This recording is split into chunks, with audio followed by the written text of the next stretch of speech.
ആദ്യം ഈ ഒരു ബുക്ക് ടോക്സ് എന്ന് പറയുന്നൊരു പ്രോഗ്രാം ഇതുപോലൊരു ഡിപ്ലോമ പ്രോഗ്രാമുകൾക്ക് എവിടെ ഉണ്ടാവില്ല. ഇതിവിടെ ഇൻട്രൊഡ്യൂസ് ചെയ്യാനുള്ളൊരു കാരണം എന്താണെന്ന് വെച്ച് കഴിഞ്ഞാൽ, ഞാൻ ആദ്യത്തെ 1-2 ബാച്ചിൽ നിരന്തരമായി ക്ലാസ്സിൽ കയറുന്ന സമയത്ത് ഒരുപാട് ജനറലായ കാര്യങ്ങൾ ചോദിക്കുമ്പോൾ ആരൊന്നും പറയണില്ല. പബ്ലിക് സ്പീക്കിങ്ങിൻ്റെ കോൺഫിഡൻസ് നൽകി സംസാരിക്കാൻ വേണ്ടി വിളിക്കുമ്പോൾ കോൺഫിഡൻസ് ഒക്കെ ഉണ്ട്, നിൽക്കാനൊക്കെ പറ്റും, പക്ഷേ വാക്കുകൾ കിട്ടുന്നില്ല. അപ്പോൾ ഇതെന്തുകൊണ്ടെന്നുള്ള അന്വേഷണത്തിൽ ഞാൻ മനസ്സിലായത് ആരും വായിക്കുന്നില്ല എന്നുള്ള കാര്യം. വായന പണ്ട് ഒരുപാട് നന്നായിട്ട് വായിച്ചിരുന്ന ആളുകളുണ്ടായിരുന്നു. ഇന്നും നന്നായി വായിക്കുന്ന കുറഞ്ഞ ആളുകളുണ്ട്. നമ്മളൊക്കെ ഒരുപാട് ഡെവലപ്പായിട്ടുണ്ട്. പക്ഷേ വായനയിലൂടെ നമ്മളിലേക്ക് എത്തുന്ന മെസ്സേജുകൾ എന്ന് പറയുന്നത് അത് വേറെ തന്നെയാണ്. ഞാൻ അതിനെക്കുറിച്ച് കൂടുതലൊന്നും പറയണില്ല. എങ്കിൽ പോലും നിങ്ങളൊരു വീഡിയോ കാണുമ്പോൾ ആ വീഡിയോ പ്രസൻറ്റ് ചെയ്യാൻ ആഗ്രഹിക്കുന്ന ആളുടെ മനസ്സിലുള്ളത് എന്താണോ അതാണ് നിങ്ങളുടെ ഉള്ളിലേക്ക് കയറുക. പക്ഷെ നിങ്ങളൊന്ന് വായിക്കുമ്പോൾ ആ എഴുതിയ ആളുടെ മനസ്സിലുള്ളതല്ല കയറുക, പകരം നിങ്ങളുടെ മനസ്സിലുള്ളതാണ് നിങ്ങളുടെ ഉള്ളിലേക്ക് കയറുന്നത്. നിങ്ങളുടെ ഭാവനക്കനുസരിച്ച് ആ വായനകളെ നിങ്ങൾക്ക് മാറ്റാൻ കഴിയും. അതാണ് വായനയുടെ ശക്തി എന്ന് പറയുന്നത്. അപ്പോൾ നമ്മുടെ ഇവിടെ വരുന്ന വിദ്യാർത്ഥികൾ നിങ്ങളെ എല്ലാ സമയവും മുഴുവൻ സമയവും വായിപ്പിക്കാൻ കഴിയുമെന്ന് ഞാൻ പ്രതീക്ഷിക്കുന്നില്ല. എങ്കിൽ പോലും ഒരു പുസ്തകമെങ്കിലും നിങ്ങൾ വായിക്കുക എന്നുള്ളത് ഏറ്റവും ഇമ്പോർട്ടൻ്റ് ആണ്. അത് നിർബന്ധമാണ്. അതുകൊണ്ടാണ് ബുക്ക് ടോക്സ് എന്ന് പറയുന്ന പ്രോഗ്രാം സംഘടിപ്പിച്ചത്. മാത്രവുമല്ല, നിങ്ങളെപ്പോലെയുള്ള ആളുകളുടെ നല്ല ചിന്തകൾ, നല്ല വാക്കുകൾ, നല്ല സംസാരങ്ങൾ കേൾക്കാൻ ആഗ്രഹിക്കുന്ന, കൊതിക്കുന്ന ഒരുപാട് ആളുകൾ നമ്മുടെ ചുറ്റിലുമുണ്ട്. അപ്പോൾ അവർക്ക് നിങ്ങളുടെ ഒരു മെസ്സേജ് ഒരു ബുക്ക് ടോക്സ് ഇവൻറ്റിലൂടെ എങ്കിലും എത്തിക്കുക എന്നുള്ളത് മോസ്റ്റ് ഇമ്പോർട്ടൻ്റ് ആണ്. അതുകൊണ്ടുകൂടിയാണ് ഇങ്ങനെ ഒരു പ്രോഗ്രാം പ്ലാൻ ചെയ്തിട്ടുണ്ടായിരുന്നത്. ആദ്യത്തെ 1-2 പ്രോഗ്രാം, ആദ്യത്തെ പ്രോഗ്രാം ഫ്ലോപ്പായിരുന്നു. ആളുകൾ അധികം നന്നായി പ്രതികരിച്ചിട്ടുണ്ടായിരുന്നില്ല. അപ്പം എന്നോട് പറഞ്ഞു, ഇവിടെയുള്ള പലരും പറഞ്ഞു ബുക്ക് ടോക്സും നമുക്ക് വേണ്ട, അത് നമുക്ക് ഒഴിവാക്കാമെന്ന് പറഞ്ഞു. പക്ഷേ ഞാൻ പറഞ്ഞു പറ്റില്ല, നമ്മളതിലേക്ക് എത്തും എന്നുള്ളത്. പക്ഷേ രണ്ടാമത്തെ പ്രോഗ്രാം വളരെ സക്സസ്ഫുള്ളായി, വളരെ മനോഹരമായി നടത്തി.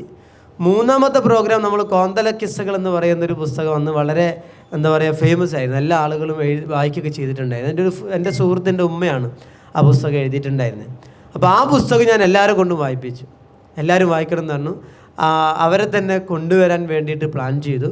പക്ഷെ എല്ലാവരും വായിച്ചിട്ടുണ്ടായിരുന്നു. കുറച്ച് ആളുകൾ അതിനോട് നന്നായി പ്രതികരിച്ചിട്ടുണ്ടായിരുന്നു. അതുകൊണ്ട് ഞാൻ അവരെ കൊണ്ടുവന്നിട്ടില്ല. കാരണം ആ ഒരു പുസ്തകം നമ്മളെല്ലാവർക്കും 60 പുസ്തകം ഇവിടെ വാങ്ങി എല്ലാവർക്കും വായിക്കാൻ കൊടുത്തു. കുറച്ച് കുട്ടികൾ മാറി നിന്നു പറഞ്ഞാൽ വായിച്ചില്ല. വായനയോടുള്ള താല്പര്യം എത്രയായിട്ടും വരുന്നില്ല. പക്ഷെ അതിന് ശേഷം 2 ബുക്ക് ടോക്സുകൾ നമ്മൾ പ്ലാൻ ചെയ്തു. എല്ലാവരും വളരെ നന്നായി സജീവമായി അതിൽ പങ്കെടുക്കുകയും ചെയ്തിട്ടുണ്ട്. അപ്പോൾ അതിൽ ഞാൻ നിങ്ങളെ പ്രത്യേകം അഭിനന്ദിക്കാൻ ഈ ഒരു അവസരം ഞാൻ ഉപയോഗിക്കുകയാണ്. ഓക്കെ, അതിൽ B6 ആണെങ്കിലും B7 ആണെങ്കിലും ആ ഒരു ബുക്ക് ടോക്സിൻ്റെ ഇവൻറ്റിൽ വളരെ നന്നായിട്ട് സജീവമായി പങ്കെടുത്തു. B6 എനിക്ക് തോന്നുന്നു എല്ലാ ആളുകളും അവരുടേതായ പ്രസൻറ്റേഷനൊക്കെ നടത്തിയിട്ടുണ്ട്. ആൻഡ് ദെൻ ഇന്നും നിങ്ങളുടെ പ്രസൻറ്റേഷൻ ഉണ്ടാവും അല്ലേ? ഇന്ന് ഇവിടെ പ്രസൻറ്റ് ആരൊക്കെ ചെയ്യുന്നത്? വീഡിയോ ആണ് പ്ലേ ചെയ്യുന്നത്. Okay, good. B7ലും വീഡിയോ തന്നെയാണോ? ഓക്കെ. എനിവേ, ആ ഒരു ബുക്ക് ടോക്ക് ഇവൻറ്റ് വളരെ മനോഹരമായി പോകുന്നു എന്നറിഞ്ഞതിൽ വലിയ സന്തോഷമുണ്ട്. ഇപ്പോൾ വായിക്കാത്ത, ഇപ്പം ഇനി കഴിഞ്ഞ ആഴ്ച നമ്മൾ ലൈഫ് ലാബിൻ്റെ സെഷൻ്റെ ഇടയിലും ഞാൻ 1-2 ടോപ്പിക്സൊക്കെ കൊടുത്തപ്പോൾ ഞാൻ കുട്ടിയോട് പറഞ്ഞു നിങ്ങൾക്ക് വായന വളരെ കുറവാണ് എന്നുള്ള കാര്യം ഞാൻ പങ്കുവച്ചു. അപ്പോൾ നമ്മളിവിടെ ലൈബ്രറി ഒരുക്കുകയാണ്. ലൈബ്രറി ഒരുക്കുക എന്ന് പറഞ്ഞ സമയത്ത് നമ്മളൊരു 2ാമത്തെ ബാച്ചായ സമയത്ത് ഇവിടെ ലൈബ്രറിക്ക് വേണ്ടിയിട്ട് ബുക്ക് ടോക്സൊക്കെ നടത്തുമ്പോൾ ലൈബ്രറി വേണ്ടേ?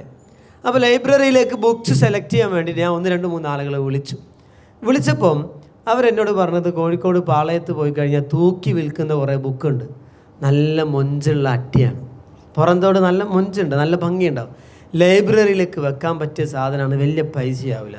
ഞാൻ ചോദിച്ചാൽ കണ്ടൻറ്റ് വായിക്കാൻ കൊള്ളില്ല, അത് അമേരിക്കയിലും അവിടെയൊക്കെയുള്ള സാധനങ്ങൾ ഇങ്ങനെ തൂക്കി വിറ്റ സാധനമാണ്, അതാണ് എല്ലാവരും ലൈബ്രറിയിലേക്ക് കൊണ്ടുപോകുന്നത് എന്ന്. അപ്പോൾ ഒരു ലൈബ്രറിയെ എങ്ങനെ നശിപ്പിക്കാമെന്ന് റിസർച്ച് ചെയ്യാണ് അത്തരം ആളുകൾ. ആമേ കറക്റ്റ്? Yes or no? എന്തിനാ ലൈബ്രറി എന്ന് കുറേ പുസ്തകങ്ങൾ വായിക്കാൻ പറ്റുന്ന പുതിയ കാലഘട്ടത്തിനനുസരിച്ച് കുറഞ്ഞ പുസ്തകങ്ങൾ മതി. അങ്ങനെ ഏറ്റവും അനുയോജ്യമായ നമ്മൾ വായിക്കേണ്ട പുസ്തകങ്ങൾ മാത്രം സെലക്ട് ചെയ്തിട്ടായിരുന്നു നമ്മുടെ ഒരു ചെറിയ ലൈബ്രറി എന്ന് പറഞ്ഞൊരു റൂമൊന്നുമല്ല, ഓക്കെ, ചെറിയ നിങ്ങൾക്ക് വായിക്കാൻ പറ്റുന്ന ഒരു തട്ടിൽ നമ്മൾ തയ്യാറാക്കിയിട്ടുണ്ടായിരുന്നത്. പക്ഷേ 2 മാസം കൊണ്ട് അതിലെ പകുതി മുക്കാലും ആളുകൾ വായിച്ചോ ഇല്ലെന്നറിയില്ല, തീർന്നു. അപ്പോൾ ലൈബ്രറിയിൽ നിന്നും പുസ്തകം കൊണ്ടുപോകുമ്പോൾ ഇഷ്യൂ ചെയ്യുന്നത് നോക്കാറ് ചെക്ക് ചെയ്യാറൊക്കെ എങ്കിൽ പോലും ഒരു പരിധിയുണ്ട് അല്ലേ? എന്നാൽ ആ പുസ്തകം നഷ്ടപ്പെട്ടതിൽ വലിയ ദുഃഖമൊന്നുമില്ല. കാരണം പുസ്തകമാണ്, വീട്ടിൽ കൊണ്ടുപോയി ആരെങ്കിലുമൊക്കെ വായിക്കുമെന്നുള്ളൊരു പ്രതീക്ഷയുണ്ട്. അതിനർത്ഥം ഇനിയുള്ള ബുക്കും കൊണ്ടുപോകണം എന്നല്ല, നഷ്ടപ്പെട്ടതിനോർത്ത് ദുഃഖിക്കേണ്ടതെന്ന് മാത്രമാണ്. ഓക്കെ, അതുകൊണ്ടാണ് ഇപ്പോൾ കുറച്ച് ബുക്സ് കുറവ്. ഏതായാലും വിതിൻ ഡേയ്സ് ഇപ്പം നിലവിൽ നമ്മളൊക്കെ ചർച്ച ചെയ്യപ്പെടുന്ന, എല്ലാവരും വായിക്കാൻ ആഗ്രഹിക്കുന്ന, നിങ്ങൾക്ക് സെൽഫ് ഗ്രോത്ത് ഉണ്ടാകുന്ന തരത്തിലുള്ള ബുക്സാണ്. അല്ലാതെ വെറുതെ എന്തെങ്കിലുമൊക്കെ ബുക്കല്ല നമ്മൾ ഇവിടുന്ന് പ്രിഫർ ചെയ്യുന്നത്. നിങ്ങൾക്ക് ഇഷ്ടമുള്ള പുസ്തകം നിങ്ങൾക്ക് വാങ്ങാൻ, വായിക്കാൻ കുഴപ്പമൊന്നുമില്ല. പക്ഷെ ഇവിടെ നമ്മൾ നിങ്ങളെ സെൽഫ് ഡെവലപ്മെൻറ്റിന് ആവശ്യമായ ഏറ്റവും ഡിമാൻഡ് ആയിട്ടുള്ള പുസ്തകത്തിൻ്റെ കളക്ഷൻസ് ഇനിയും ഉണ്ടാകും. അത് നിങ്ങൾ എങ്ങനെ റെസ്പോണ്ട് ചെയ്യുന്നു അതിനനുസരിച്ച് നമ്മൾ നിങ്ങളെ സപ്പോർട്ട് ചെയ്യും. ഓക്കെ, ഇനി ഏതായാലും ഞാൻ കൂടുതലൊന്നും സംസാരിക്കണില്ല. നിങ്ങളുടെ നല്ല വീഡിയോകൾ കാണാൻ ആഗ്രഹിക്കുകയാണ്. അതോടൊപ്പം ഒരു എഴുത്തുകാരി, ഒരു പ്രഭാഷക, ഒരു മൈൻഡ് ട്രെയിനർ, ലൈഫ് കോച്ച്, നിങ്ങളെപ്പോലെ തന്നെ ഒരു ഫാമിലി വുമൺ. വീട്ടിലൊരുപാട് തിരക്കുകളുണ്ട്, ഒരുപാട് കാര്യങ്ങൾ ചെയ്യാനുണ്ട്. പക്ഷെ അതൊക്കെ മാറ്റിവെച്ച് ഒരു ട്രെയിനർ ആവണം, ഒരുപാട് ആളുകളുടെ ജീവിതത്തിൽ നല്ല സ്പന്ദനങ്ങൾ നൽകുന്ന, നല്ല ഓർമ്മകൾ നൽകുന്ന ഒരു വ്യക്തിയായി മാറണം. എൻ്റെ ചിന്തകളും എൻ്റെ എഴുത്തും എൻ്റെ വായനയും എൻ്റെ അറിവുകളെല്ലാം ഒരുപാട് ആളുകളിലേക്ക് എത്തിക്കണമെന്ന് ആഗ്രഹിക്കുകയും അതിനുവേണ്ടി നിരന്തരമായി പരിശ്രമിക്കുകയും ചെയ്തുകൊണ്ടിരിക്കുന്ന മിസ്രി ടോക്സ്, അല്ലേ നിങ്ങളുടെ ചാനലിൻ്റെ പേര്? മിസ്രി ടോക്സ് എന്ന ചാനലാണ്. അപ്പം ആ ചാനലിലൂടെ ചില മെസ്സേജുകളൊക്കെ ഷെയർ ചെയ്യുന്നുണ്ട്. ഒപ്പം നല്ലൊരു പുസ്തകം എഴുതിയിട്ടുണ്ട്. അപ്പോൾ നമ്മുടെ ഈ ബുക്ക് ടോക്ക് ഇവൻറ്റിന് ഏറ്റവും നല്ലൊരു മുഖ്യ അതിഥി തന്നെയാണ് നമുക്ക് കിട്ടിയിരിക്കുന്നത്.